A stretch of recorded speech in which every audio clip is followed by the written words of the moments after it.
I'm very happy to be here and feel very honoured that I'm one of the first people here to speak.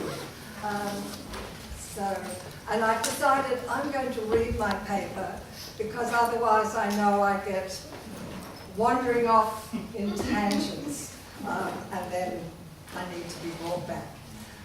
So the subject of my presentation today is an embodiment of the land, dancing in nature.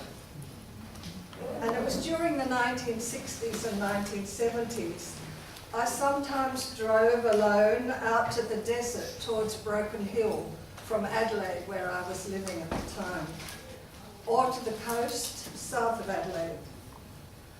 I often fasted, slept out under the stars, and walked barefoot through the bush for hours. I lay on the ground listening to the rhythm of the earth and watched the sky, letting my body absorb the environment and the elements unconditionally and without intellectual analysis. I observed the shapes and forms of branches, stones, animals and birds, immersing myself in the natural environment. Although I didn't know it at the time, I was experiencing the philosophical discipline of phenomenology. David Abram refers to Edmund Husserl, who defines phenomenology as turning toward things themselves, toward the world as it is experienced in its felt immediacy. Husserl discussed it as a science of experience, and David Abram describes it in phenomenological terms, and I quote, "Not to explain it, but simply pay attention to its rhythms and textures, not to capture or control it, but simply to become familiar with its diverse moods of appearance and ultimately to give voice to its enigmatic and ever-shifting patterns." End quote. These journeys of mine of paying attention to rhythms and textures in order to give voice to nature's enigmatic and ever-shifting patterns became important not only for my artistic inspiration, but also for my spiritual development, where I was always aware of shifts in my awareness after journeying into the desert or the bush. It's been interesting in recent years to read of other people's accounts of such experiences, like that of Valerie Andrews, an American author who often writes from a strongly Jungian perspective. And I'd like to quote something from her book. "As a child, I had a secret place. Every day at sunset, I visited a grove of birch trees, surrounded by a hedge of sweet-smelling privet. At the center was a mound where I would lie down and listen to the steady rhythmic heartbeat of the earth. For 7 years, I performed this daily ritual. Even in winter, I could feel this pulse as though I were connected by a root-like umbilicus to the dark core of the land." Like Andrews, I had some extraordinary epiphanies while in nature or connected to nature. And I remember one, I was in my studio actually at the time having a voice lesson from a singer because I thought I needed to add some text and sound to some of my work. So she had me taking very deep breaths and then sounding out. And at one moment on the sounding out, I was like a kid, just screamed, because I realized that in breathing out, I was in connection with the tree just outside the window. That tree was actually breathing in what I was breathing out. It sounds very simple, but at the time that experience was an explosion and I realized our interconnectedness in a very experiential and a very physical and cyclic way at the same time. And these experiences, similar kind of experiences in the 60s and 70s, were similar. I never spoke about them then because I thought people would think I was going mad. I probably was. But I realized over the years that that it is a very common experience, actually. A lot of people have these kind of experiences too. And now it's become deeply part of my research. And from my studies of improvisation, and particularly when Alva, Nikolai, and Murray Lewis in New York used to talk about graining in a dance class, where we explored textures and other natural elements and objects in movement, I could then bring back to my dancers in Adelaide and ask them to move, for example, to move like mud. And this required them to find a flexibility and a softness in their limbs and torso, and to use the imagined weight of mud in the way that they moved. Then I'd ask them to feel the sun dry out the mud body. What happens to the body as the fluid is evaporated out? And how do you move as you imagine that you're becoming dry, cracked earth? Although at that time as well, I did not know Anna Halprin or her work, but I realize now that I was experimenting with movement in a very similar way that she was. Simone Forti, who studied with Anna in the 1950s and 1960s, describes one of her experiences, and I quote, "The crinkly bark of a tree trunk might be quite still, but one's eyes would scan its texture with a rhythm that might show up in the crinkling and flickering of the surface of one's back. Then as the surface of the back came into focus in the mind's eye, the whole body would become alive with more tree trunk information."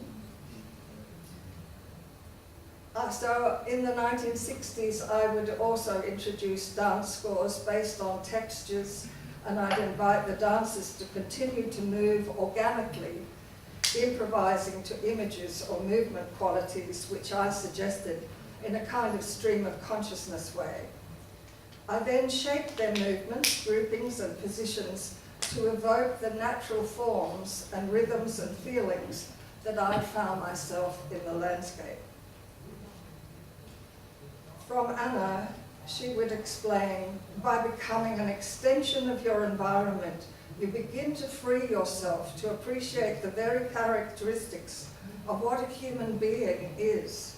And from there you start coming out again. And when you start coming out and relaxing, you're working in a sort of non-intellectual way.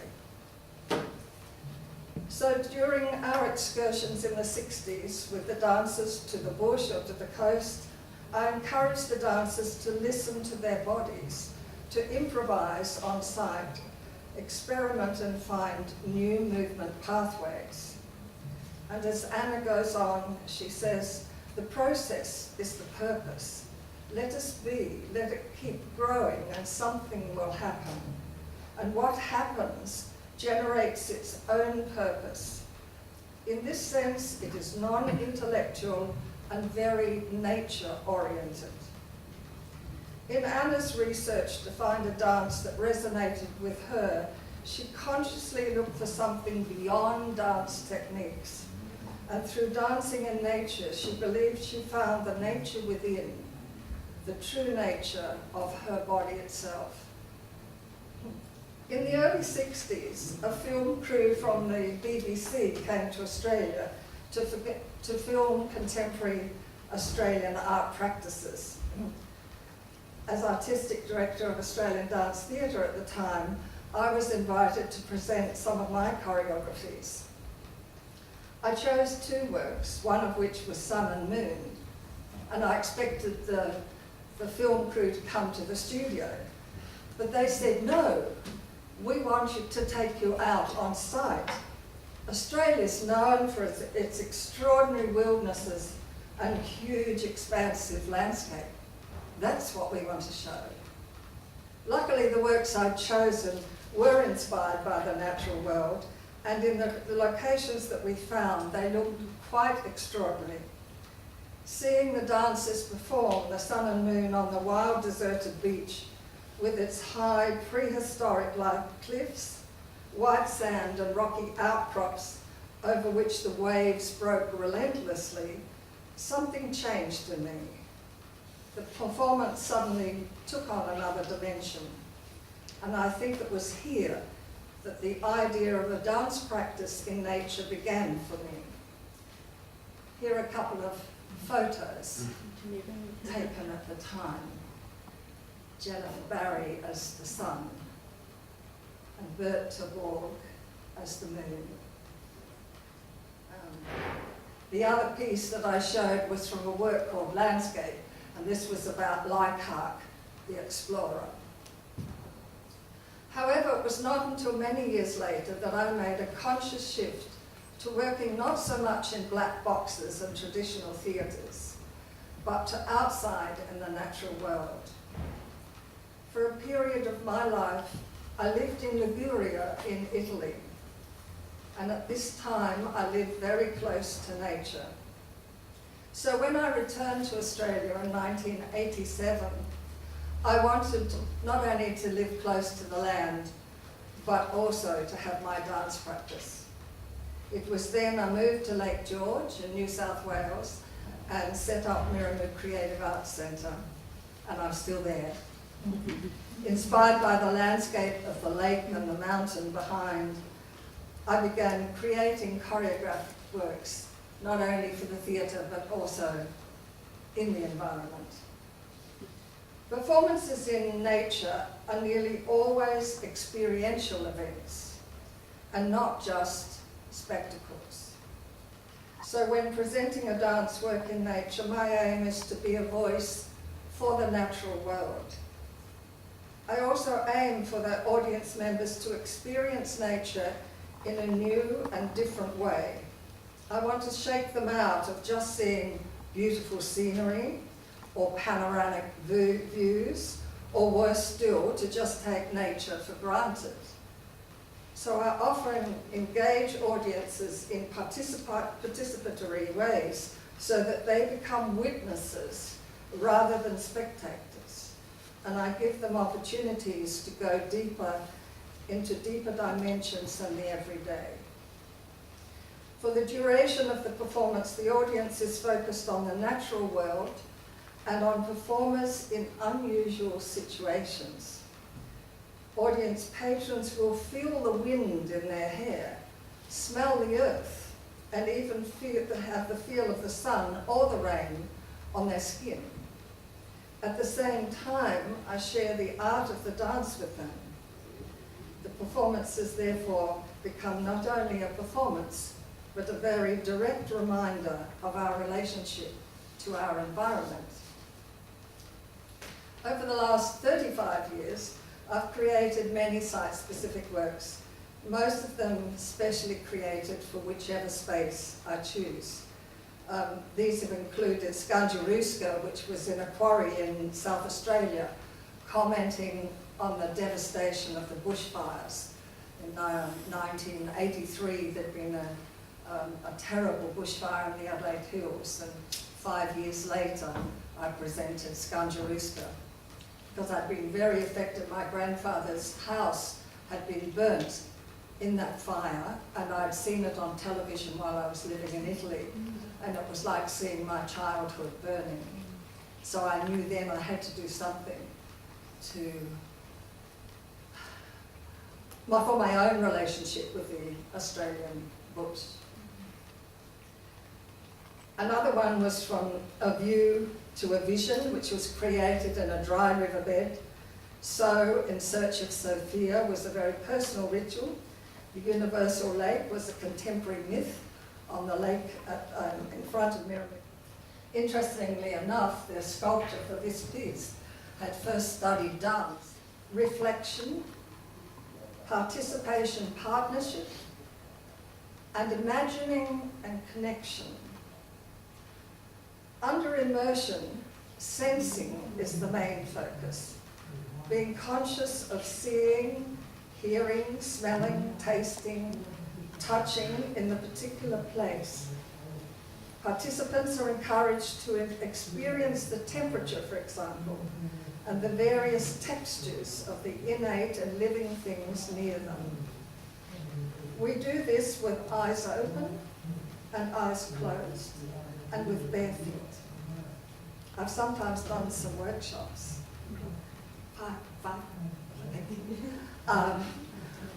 And I've asked the participants to take their shoes off.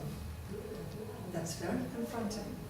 Not just for dancers, but for everyone. How little do we actually feel through our feet again?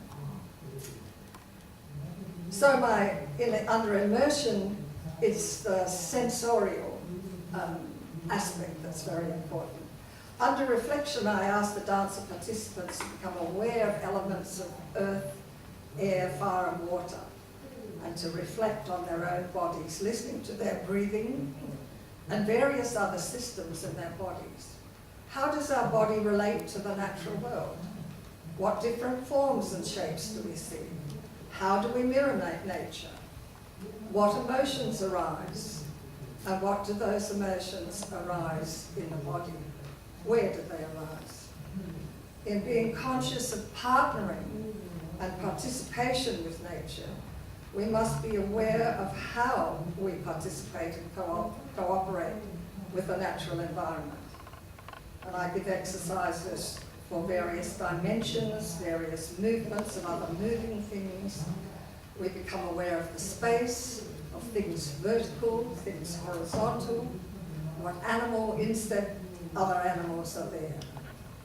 Under imagining and connection, this allows us to go deeper into our psyche. It is about opening up to a dream state, listening to the imagination, to stories, images, and sounds that often arise when we're in the natural world. What narrative may arise, what story in that place that actually celebrates that place. This again is on Lake George. The vastness of the landscape and the sky. Then this is a work more recently called Mirror Image, where I collaborated with a group from Taiwan. They call themselves Dance Ecology, because the young artistic director first studied agronomy, and dance was her second love, and she's now put those two together. This was in the theatre, but we did an enormous amount of research and preparation in the environment, and we're still doing it. This was taken more recently in Taiwan, still with our mirror image exploration. Mirror image that we are a mirror of nature, and nature is a mirror of us. The young and the old. I love this one. We're all improvising, but there's a strong connection with the water, the waves, the wind, and the three of us.